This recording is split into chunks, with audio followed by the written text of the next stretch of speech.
¿Es importante para ti el entrenamiento de fuerza aislado? Bueno, lógicamente es importantísimo en cualquier deporte y en mi caso para el balonmano, razón de más por el componente de la cadena motriz y porque se trata de un deporte en el que están desarrollando diferentes tipos de fuerza a lo largo del entrenamiento y por tanto a lo largo de la competición. ¿Qué porcentaje del tiempo total das al entrenamiento de fuerza? Bueno, yo ahí distinguiría el trabajo de fuerza específica y el trabajo de fuerza aplicada. Es decir, el trabajo de fuerza específica entendida como preparación física perfectamente puede estar en torno ante el 10 y el 20%. Y luego, por tratarse, como digo, de un deporte en el que la fuerza es fundamental, como es el caso del balonmano, sería difícil de calcular el componente de fuerza aplicada al entrenamiento y al juego, pero seguro que estamos en un 30% adicional, por tanto, es fácil que entre un 40 y 50% del trabajo tenga referencia directa o indirecta con la fuerza. ¿Sueles combinar sesiones de entrenamiento de fuerza con sesiones de entrenamiento de resistencia? Sí, en ese sentido soy partidario de, quizás es una teoría un tanto científica, pero soy partidario de trabajar primero, desde el punto de vista cronológico, primero la fuerza, bien sea directa o aplicada, y la resistencia es lo último que se debe trabajar en cuanto al trabajo de resistencia aeróbica o anaeróbica, digamos, aislada, ¿no? Otra cosa es el trabajo de resistencia aplicada a lo largo de todo el entrenamiento, series de contraataques, series de trabajo defensivo, pero si es un trabajo de resistencia específica y unívoca, soy partidario de trabajarlo al final, porque es de alguna manera lo que más carga, no solo el tren inferior, sino incluso el componente general del entrenamiento. ¿Estructuras el entrenamiento de fuerza a lo largo de la temporada?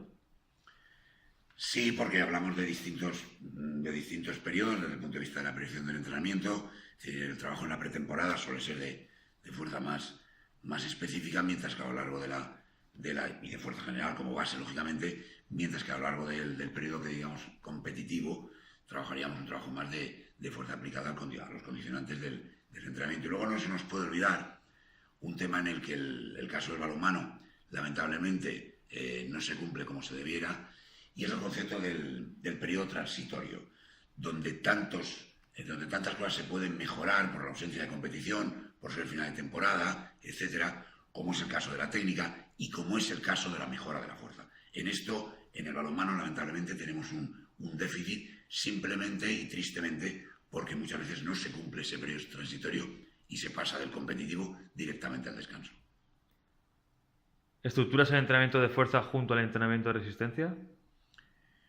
Como te decía antes, difícil. Prefiero trabajarlo de forma separada, salvo que en determinados ejercicios, diría de componente físico-técnico, pues la propia dinámica y la propia estructura del ejercicio hagan que se trabajen ambas capacidades a la vez. Pero si es de una forma específica, prefiero trabajar la fuerza por un lado y la resistencia por otro, insisto, salvo en cuestiones técnicas o incluso tácticas de partido en la que lógicamente no se puede discernir ninguna capacidad.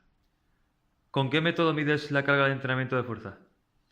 Bueno, normalmente con los test de principio de temporada, de mitad del periodo competitivo y al final del mismo, ¿no? Eso como concepto general de medición. Y luego hay una situación más individualizada que en los deportes de equipo, lógicamente, dificultan las cosas, pero no hay más remedio, y es con las características antropométricas de cada jugador, es decir, las cargas a aplicar a cada jugador son diferentes en función, como digo, de su talla, sobre todo de su peso y incluso de su puesto específico, como es el caso de los porteros, por ejemplo. Me has comentado que sí que efectivamente mides con test la carga de la fuerza. ¿Qué método, qué tipo de test utilizas? Bueno, normalmente primero mediciones antropométricas para saber nuevamente la carga, ¿no? Y a partir de ahí, pues se trabaja desde Bosco a cualquier otro tipo de maquinaria que mida un poco sobre todo, más que el tipo de fuerza con la que partimos o con la que atesora cada jugador, con qué tipo de cargas debemos trabajar, sobre todo desde el punto de vista de las sobrecargas, a cada jugador. Es decir, no es lo mismo lo que trabajará un extremo que lo que trabajará un pivote, un lateral, y sobre todo alguien que no es un jugador de balonmano, que es el portero, que es un portero de balonmano. Vale, si me has contestado la Sí, la siguiente siguiente. pregunta. Eso es un tema especialmente Sí. relevante porque las características, como digo, de un extremo, de un pivote, de un lateral, hasta de un central y sobre todo, insisto, de un portero, son diferentes y por tanto, en el caso de la fuerza, hay que aplicarlo de manera casi ya absolutamente distinta. Con el portero, desde luego, y con el resto de jugadores de pista, sobre todo en cuanto a las cargas. Muy bien. ¿Es diferente el entrenamiento de fuerza para deportistas de diferente género? Bueno, no en cuanto al contenido como tal o a la técnica de los ejercicios, pero sí en cuanto a las cargas. Es decir, eso te lo van a dar las cargas, no el hecho de ser hombre o de ser mujer, sino el hecho de las cargas con las que son realmente efectivos un hombre o una mujer, igual que en el puesto específico, pues igual, ¿no? Pero no en el contenido como tal, como digo, de la técnica del ejercicio o de la dinámica del mismo. ¿Cuál destacarías como la principal diferencia? Bueno, sobre todo, como digo, las cargas. Es decir, puede soportar y puede trabajar con más cargas una lateral izquierdo mujer que un extremo izquierdo hombre. Pero como norma general las cargas siempre son un poco menores, igual que es más fácil, casi entre comillas, trabajar la táctica con las mujeres, pero el caso de la fuerza tiene que ser un poco más específica y seguramente con cargas más livianas, pero lo marcará sus características antropométricas, fundamentalmente su peso y la calidad biofisiológica, física y técnica de la propia jugadora. ¿Cuál es tu ejercicio de entrenamiento de fuerza estrella para todo el colectivo? Bueno, me van a permitir que te diga dos. Los trabajos de pullover son los que mejor trabajan, mejoran y por tanto desarrollan el concepto de la cadena motriz, que es fundamental en el ámbito del balonmano. Y si tuviéramos que hacer un ejercicio todavía más específico, es el trabajo con medicinales. O sea, todo lo que sea trabajo con medicinales de 1, 2 o 5 kilos, no solo trabajan la cadena motriz, sino toda la fuerza de impulsión. Y por tanto, si quisiéramos un ejercicio de estrella, esos serían, en mi opinión, los mejores. ¿Qué 3 consejos darías a entrenadores que quieran integrar el entrenamiento de fuerza en la planificación de la temporada? Bueno, el primero es que no se olviden que la fuerza no se trabaja sola, que la fuerza hay que trabajarla de una forma específica y por tanto hay que prestarle atención.